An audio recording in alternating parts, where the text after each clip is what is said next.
10 লক্ষ টাকা করে ছাত্রছাত্রীরা তারা ক্রেডিট কার্ড পাবে। বাংলার প্রতিটি সম্প্রদায়ের মানুষের আমি আমরণ তাদের পাশে থাকবো, এটা আমার সংকল্প, এটা আমার অঙ্গীকার।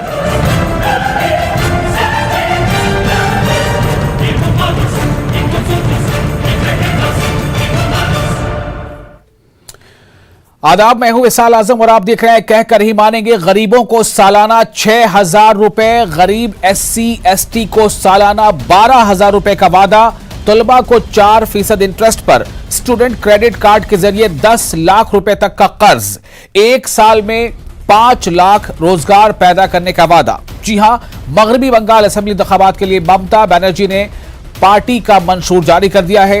ममता बनर्जी ने इस मौके पर कहा कि ये लोगों के लिए और लोगों के जरिए बनाया गया मंशूर है।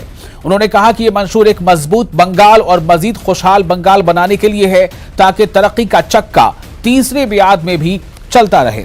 उन्होंने कहा कि जब टीएमसी इख्तियार में आई थी तब रियासत की आमदनी 25,000 करोड़ रुपए थी, जो अब बढ़कर 75,000 करोड़ रुपए हो गई है। पार्टी का मंशूर जारी करते हुए ममता बनर्जी ने किसानों के लिए भी खास मदद का वादा किया है।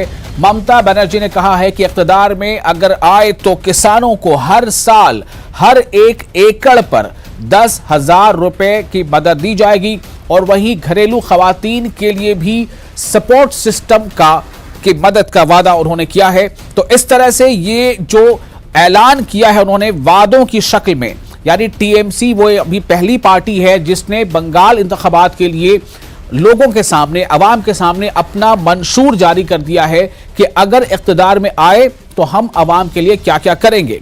अब जाहिर है कि इस पर नजर रखनी होगी कि इसके बाद अब दूसरी जो पार्टियां हैं, जैसे बीजेपी का मंशूर जो होगा वो क्या होगा, उसमें किस तरह के वादे होंगे, और साथ ही साथ जो लेफ्ट कांग्रेस और ISF का जो मंशूर होगा उसमें क्या वादे होंगे। तो इन वादों के जरिए ममता बनर्जी क्या तीसरी बार इख्तियार पर पहुंच जाएंगी, इख्तियार की हैट्रिक वो पूरी कर पाएंगी? इस सवाल के साथ हमारे साथ कई मेहमान हैं जिनसे हम